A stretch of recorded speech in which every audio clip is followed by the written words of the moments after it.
Om Jnana-timirandasya Jnana-jnana-shakaya Chakshuramitamina Tasmai Shri Gurave Namaha.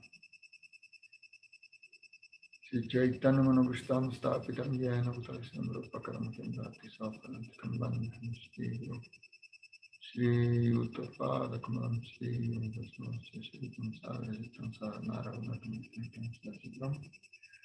Sadvaitam Savadatam Parijana Saitam Krishna Chaitanya Devam Shri Radha Krishna Padam Saharana Lalita Sri Visekam He Krishna Karuna Sindhu Dinabandhu Jagat Gopesha Gopika Kanta Radha Kanta Namaste Tapta Kanchana Gorangi Radha Vrindavan Vrishabhanu Sutadevi Pranamami Hari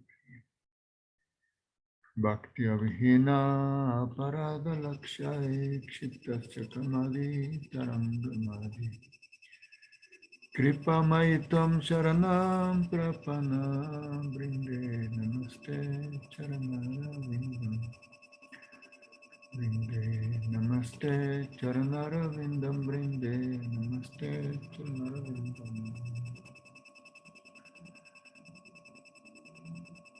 Shri Krishna Chaitanya Prabhu Nityananda Shri Advaita Ashvas Gaur Bhaktivinoda Vanchakalpatarashta Kripa Sindhu Devacha Patitanam Pavanebhyo Vaishnavebhyo Namo Namaha. Hare Krishna, Krishna Krishna, Hare Hare, Hare Rama, Rama Rama, Hare Hare. Jai.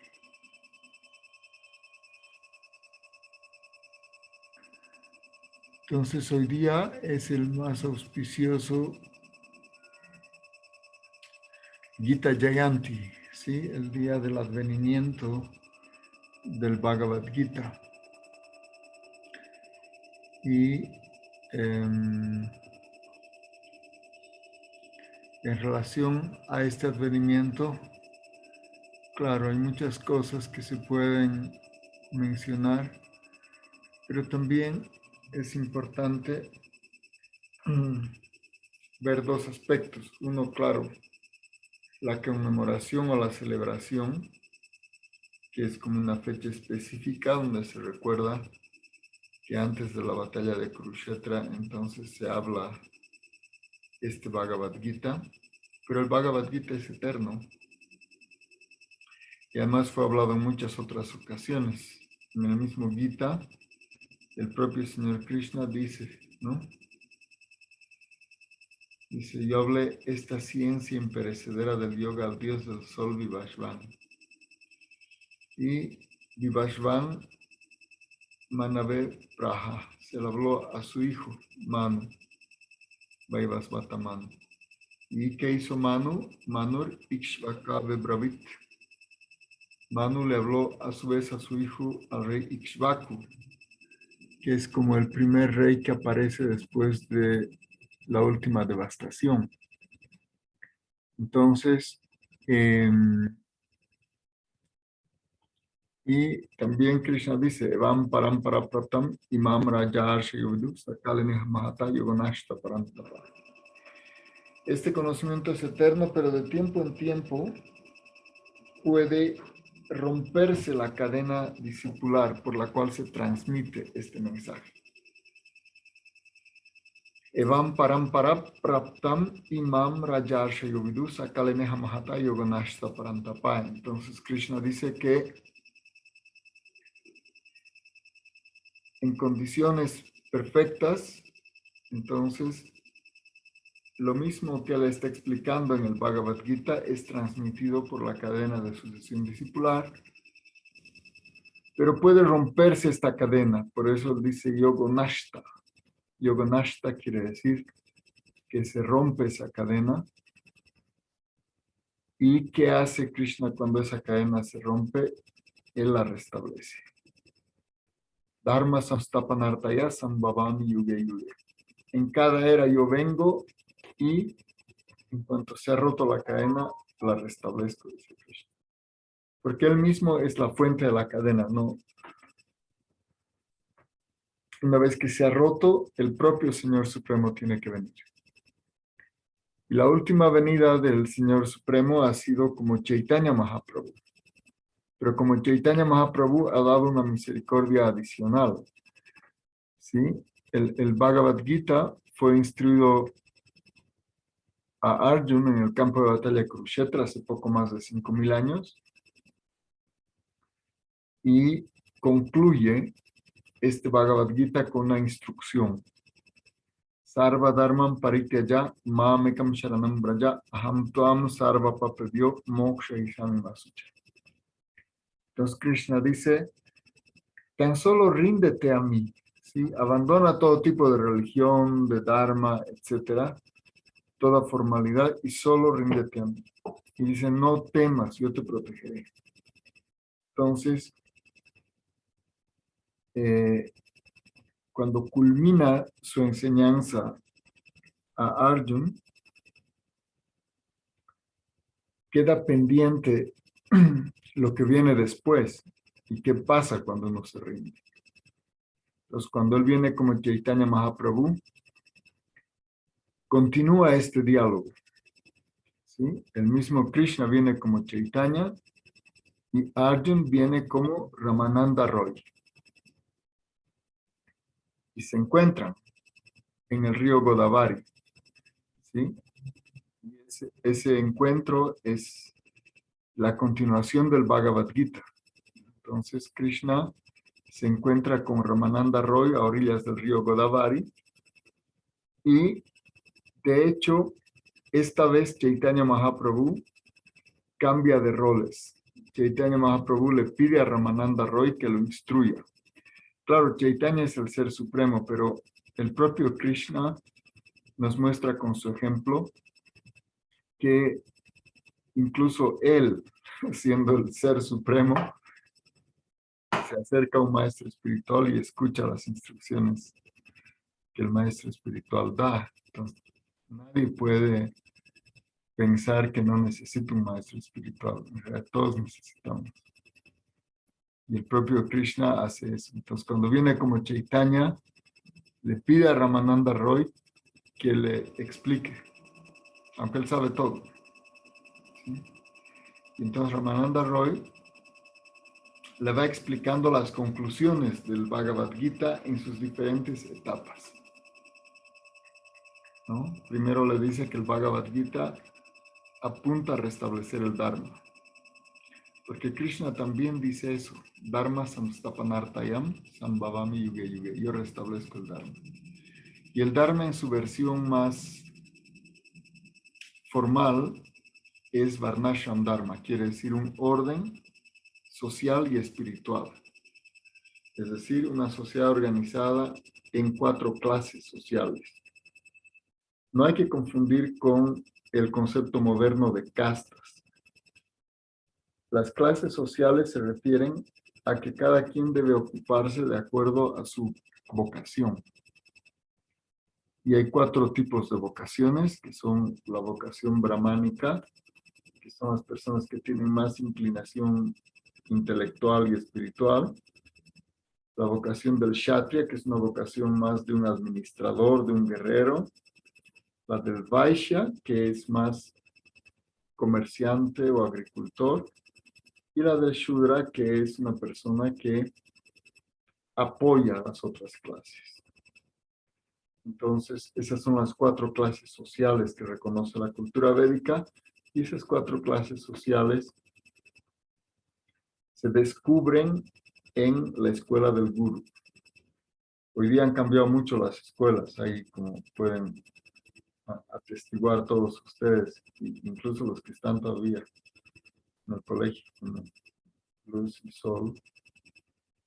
No son las escuelas de antes, y menos las escuelas védicas, que era donde vivía el Guru. Entonces uno iba a vivir con el Guru desde los 5 años hasta los 12 años. Y de esa manera descubría sus capacidades y el Guru entonces le daba un deber, un deber de acuerdo a cierta clase social. Y también hay 4 clases espirituales, quiere decir 4 etapas en la vida, que especialmente siguen los brahmanes, que es la primera etapa de la vida, es estudiante célibe, normalmente hasta los 25 años, que uno vive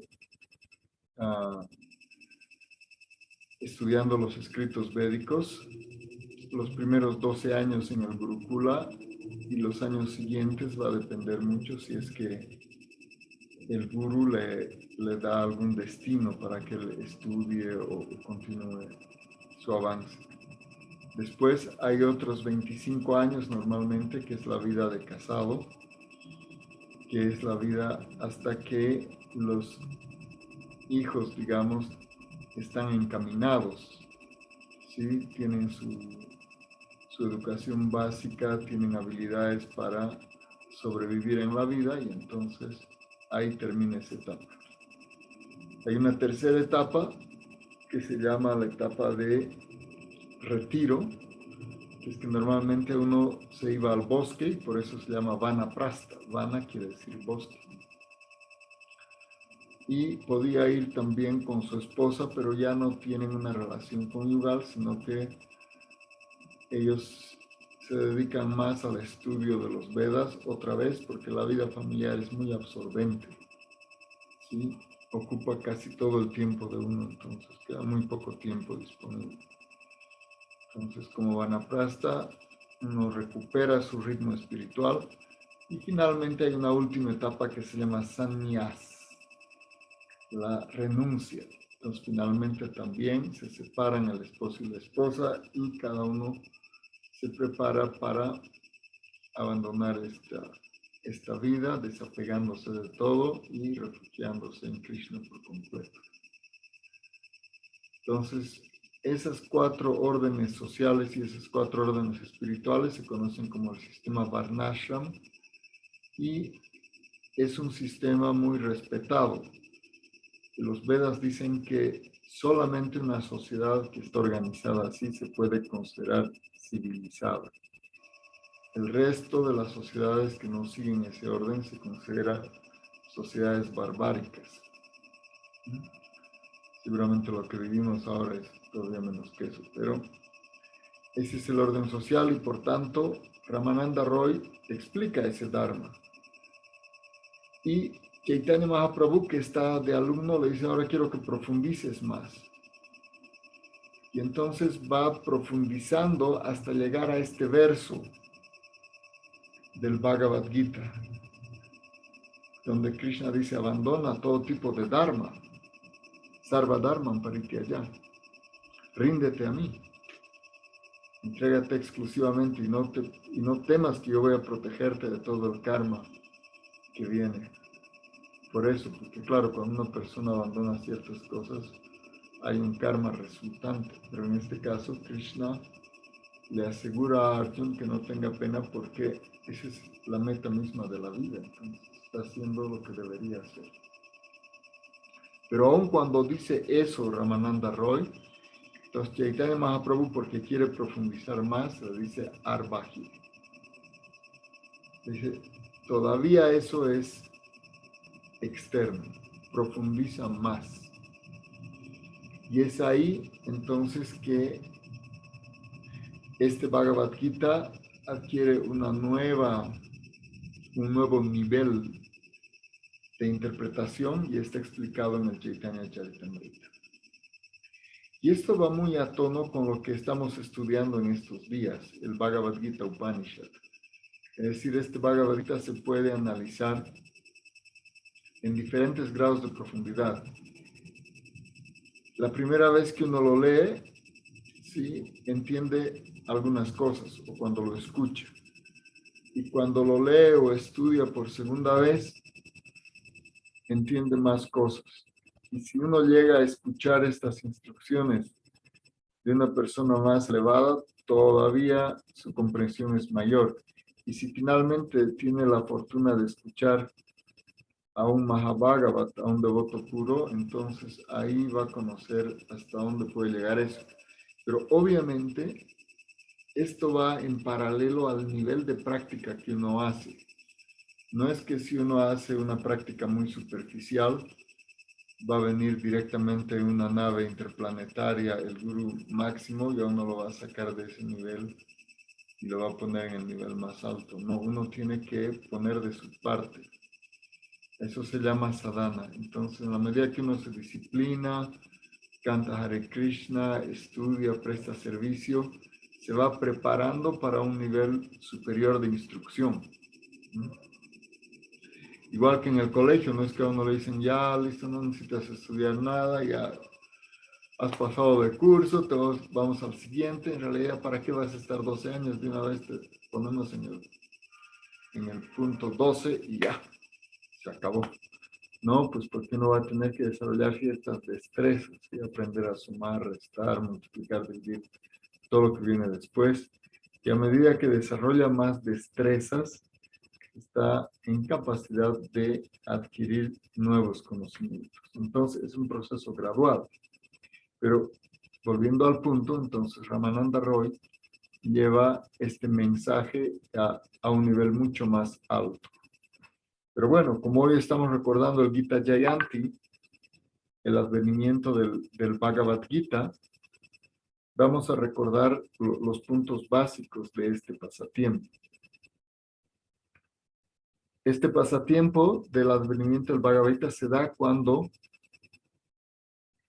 hace poco más de 5,000 años estaba cambiando la era. ¿Sí? 5,000 años para atrás era otra era que se llamaba Dwapara Yuga. La gente era mucho más inteligente, más resuelta, vivía mucho más tiempo. Y la gente en la era anterior vivía 1,000 años. ¿Sí? Nosotros vivimos con suerte 100, si es que uno hace todo así, una vida muy regulada y no ofende a nadie, etcétera, etcétera, puede llegar a vivir 100 años. Pero lo más probable es que uno no llegue a ese tiempo. Entonces imagínense la diferencia entre vivir 1,000 años y vivir 100 años, y vivir 1,000 años siendo una persona muy determinada, con muchas cualidades, inteligente, etcétera, etcétera, y después lo que nos toca ahora, nuestras capacidades son más limitadas. Entonces el Gita Jayanti se da justo cuando está terminando la era anterior y está empezando, y va a empezar esta era. Pero esta era empieza cuando Krishna se va de este planeta. Mientras Krishna está en este planeta, no se puede manifestar esta era que se llama Kali Yuga, que es la era de la riña y hipocresía. Entonces, recién cuando Krishna se va de este planeta, Krishna Swadamo Pagate Dharma Gyana Divisahas Kalonashta Drishamesha Puranarto Tunadita. Quiere decir, cuando se va Krishna, se van también las cualidades. Y lo único que queda, en realidad, es el santo nombre y la escritura del Srimad Bhagavatam. Puranarto Dunadita. Eso es lo que queda, porque el Bhagavatam rememora a Krishna, sus pasatiempos, sus diferentes encarnaciones, y es nuestro alivio, nuestro solaz. Una vez que Krishna se va, pues nosotros podemos leer, escuchar sobre los pasatiempos que hizo Krishna, cómo jugaba, cómo hacía sus lilas. Entonces, si no tuviéramos eso, imagínense qué sería, que no hubiera esa memoria, que no pueda escuchar, leer, estudiar, sería terrible esta existencia. Y lo mismo, no podríamos hacer vida espiritual si no hubiera venido después Krishna como Chaitanya y nos hubiera dado el Mahamantra. Hare Krishna, Krishna Krishna, Hare Hare, Hare Rama, Rama Rama, Hare Hare. Entonces, cuando Krishna está todavía aquí, él quiere librar a este mundo de la carga demoníaca. Había terribles demonios en ese tiempo. Ahora hay demonios, pero no tienen esa potencia. Imagínense incluso las cosas que vemos horribles a veces en las noticias y todo. Son cosas demoníacas, pero no son demonios con el poder que tenían antes. Igual que los devotos tenían más poderes antes, también los demonios tenían más poder. Algunos tuvo que el propio Krishna matarlos, que nadie más podía. Y finalmente estaban gobernando personas demoníacas, Duryodhana.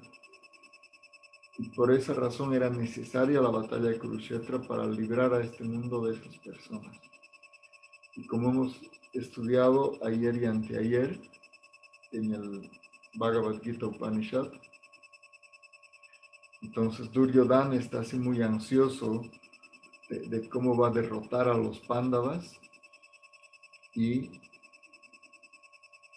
está midiendo las fuerzas de los dos ejércitos. Eso ha sido una guerra mundial terrible.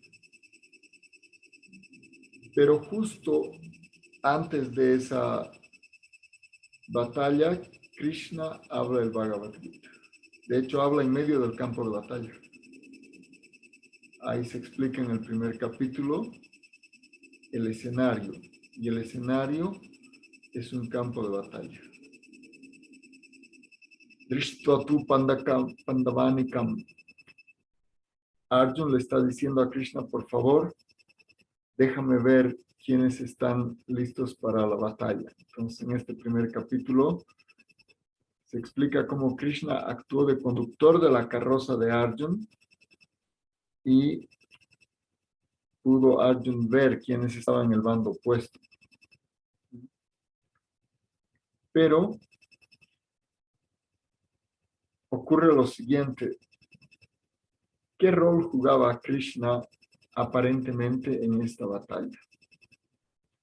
Krishna había dicho que él no iba a participar, porque imagínense si Krishna se pone a pelear, ya no hay guerra, no hay nada, pues los liquida a todos y se acabó. Entonces, para que puedan tener crédito sus devotos, porque el tema es que Krishna, él puede hacer todo, pero a él le gusta que lo hagan sus devotos. Él es autosuficiente, pero ese es el intercambio amoroso. Entonces el devoto se esfuerza.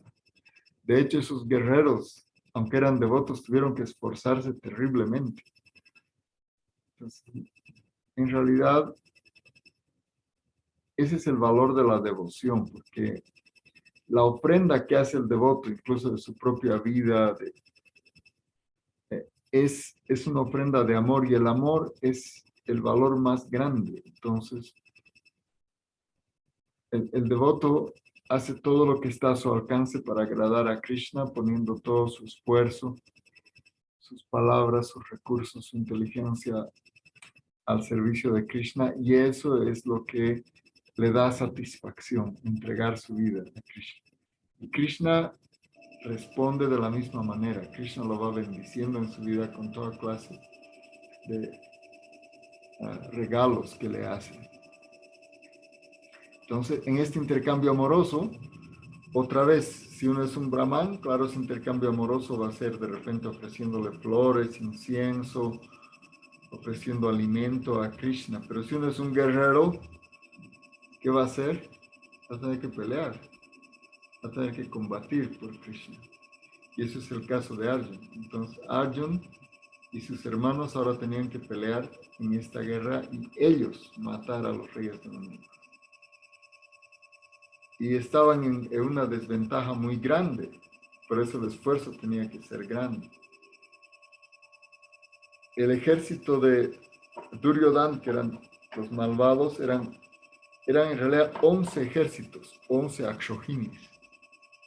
Cada akshojini tiene elefantes, tiene caballería, tiene infantería, guerreros de diferentes capacidades. Y el ejército de los Pándavas tenía 7 akshohinis. ¿Sí?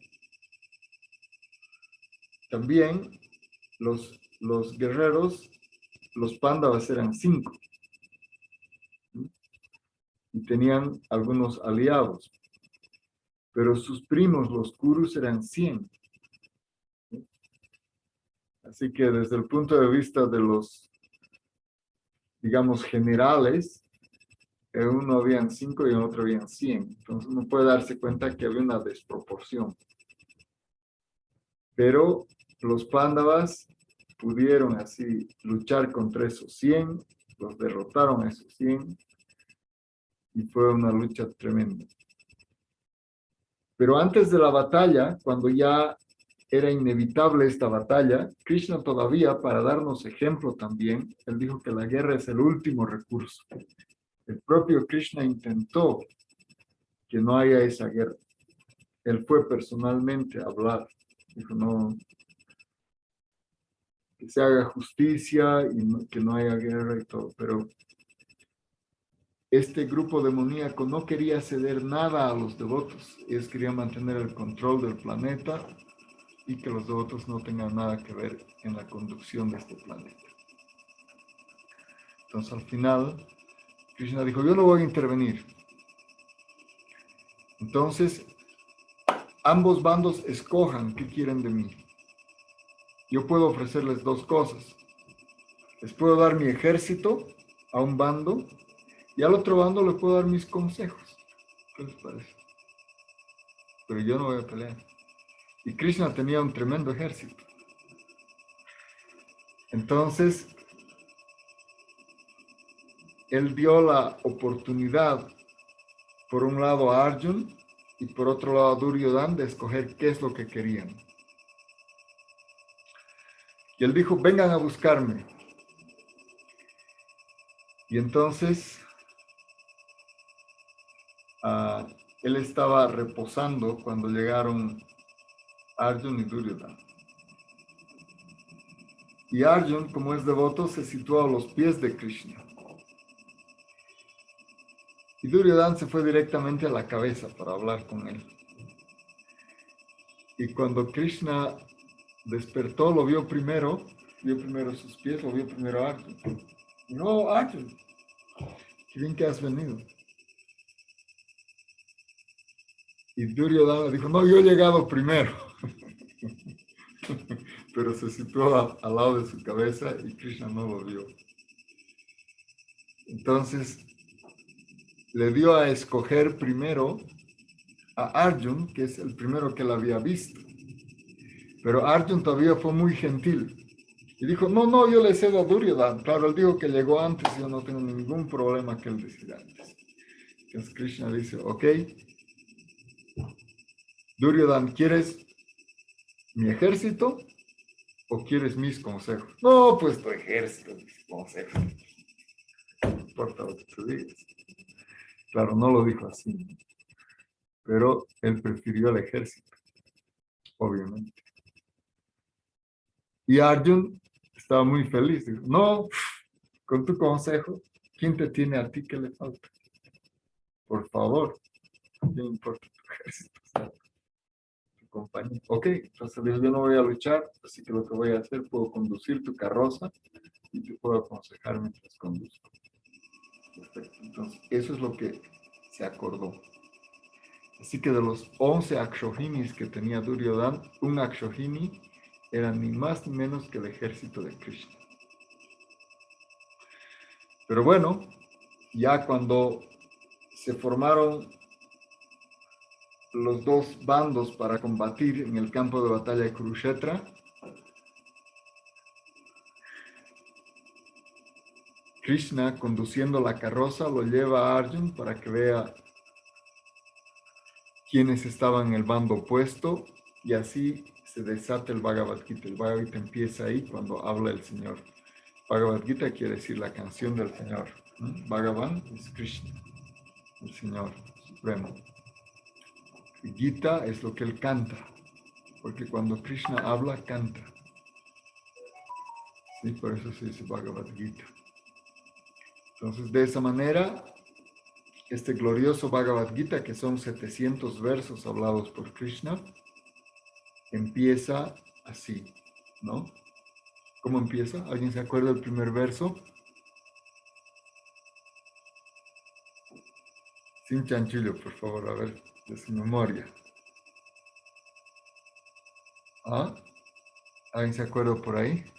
Está un poco tímidos. Empieza así. Dhritarashtra Uvacha. Dharma Kshetre Kurukshetre. Samaveta Yutsava. Mamakapandavaschaiva Kima Kurvata Sanjaya. ¿Sí? Habla el rey Dhritarashtra, que es el padre de Duryodhana, el líder de los malvados, digamos. Su padre también estaba influido por esa mentalidad demoníaca. Pero Dhritarashtra tenía miedo de lo que iba a pasar ahí porque iban a pelear en un campo sagrado. De hecho, algunos todavía lo llaman el campo santo, el campo de batalla, porque a veces habían batallas que eran batallas religiosas. Claro, ahora no, las batallas son solamente por plata y el petróleo y no sé qué, y matan. Es una cosa muy degradada. Pero entonces en ese campo batalla sagrado, el padre de los 100, tenía 100 hijos de Dhritarashtra. Quería saber qué iba a pasar con sus hijos. Y entonces Dhritarashtra Uvacha y dijo, Dharma Kshetre Kurukshetre. Dharma Kshetra es este lugar sagrado del Dharma. Y dice, ¿qué han hecho mis hijos? Y los hijos de Pandu, encontrándose deseosos de luchar en ese campo sagrado de Kurukshetra, y él está preguntando a Sanjaya. Sanjaya es un discípulo de Srila Vyasadeva. Dhritarashtra era ciego, pero además era ciego espiritualmente, ciego materialmente y espiritualmente, y tenía miedo de lo que iba a pasar, entonces él no quiso estar en el campo de batalla. El padre de Dhritarashtra, y que es también el padre de Pandu y de Vidura, es ni más ni menos que Vyasadeva.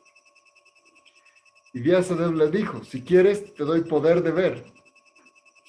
Era tan poderoso Vyasadeva, decía, ok, te curo la vista, no hay problema. Sin cirugía ni nada. Yo te curo y puedes ver. Y Dhritarashtra tenía miedo. Dijo, no, por favor, no, déjame ciego, no quiero ver. Porque él sabía que ahí iba a haber un desastre. Pero sí quiso saber qué pasaba. Entonces, Vyasadeva le dio ese poder de visión a su discípulo Sanjaya, y Sanjaya actuó como secretario de Dhritarashtra y le iba contando lo que pasaba. Pero además, como Dhritarashtra no quería estar en la escena, estaba en otro lugar. Entonces, Sanjaya tenía este poder místico de poder saber qué estaba pasando lejos, ahí en el campo de batalla, y podía contemplar todo lo que estaba ocurriendo, y tenía la capacidad no solamente de ver qué estaba pasando, sino de saber qué pensaba cada uno de los guerreros que estaba ahí. Y entonces él podía relatar perfectamente qué acontecía, y él podía escuchar lo que estaba hablando Krishna con Arjuna. Eso es el Bhagavad Gita. Entonces el Bhagavad Gita es que este rey ciego, Dhritarashtra, está escuchando a Sanjaya, este místico, discípulo de Vyasadeva, que le está contando lo que está aconteciendo a distancia donde ellos están. Así empieza el Gita. ¿Sí? Entonces les hemos recitado el último verso y el primer verso. Falta todo, solamente faltan 698 versos para estudiar. En eso estamos. ¿Y qué es lo que hablaron Krishna con Arjuna? Así que bueno, nos hemos permitido hacer este resumen de cómo se da el Bhagavad Gita, y también hay que explicar por qué se da. Y eso lo explica Krishna. Krishna dice, yo te estoy hablando esto porque eres mi devoto y mi amigo. En realidad este Bhagavad Gita no se puede entender si uno no es devoto de Krishna, porque Krishna no se da a conocer a todos. ¿Sí? Igual que cualquiera de nosotros solamente se da a conocer a una persona muy querida. ¿Sí? Por eso el propio Krishna igual. Krishna no se da a conocer, no es que uno dice, como a veces la gente, ¿no? A ver, muéstrame a Dios. Dice, ¿y tú crees que va a venir? Quizás ni tu perro te haga caso, menos Dios. O sea, más bien no es muy afortunado que pueda incluso saber su nombre. Imagínense la suerte que tenemos de saber el nombre de Krishna. La mayoría de la gente no sabe, solamente dice Dios. No me puede preguntar, ¿y cómo se llama? ¿Cómo se llama? Dios, pues nomás. Dios pagara. ¿Y dónde vive? No, pues en el cielo, así en las nubes. No, la gente no sabe, no tiene idea. ¿Quién es Dios? ¿Dónde vive? ¿Quiénes son sus asociados? ¿Qué piensa? Entonces somos muy, muy afortunados en este Bhagavad Gita. Krishna se da a conocer a su devoto Arjuna y por sucesión discipular hemos recibido por gracia de Krishna y del maestro espiritual estos versos del Bhagavad Gita y tenemos ahí con explicaciones, por ejemplo, de Swami Prabhupada. Hay también, hay varios Bhagavad Gitas aquí me gustaría mostrarles, pero está también el Bhagavad Gita de Srila Sridhar Maharaj, el Bhagavad Gita de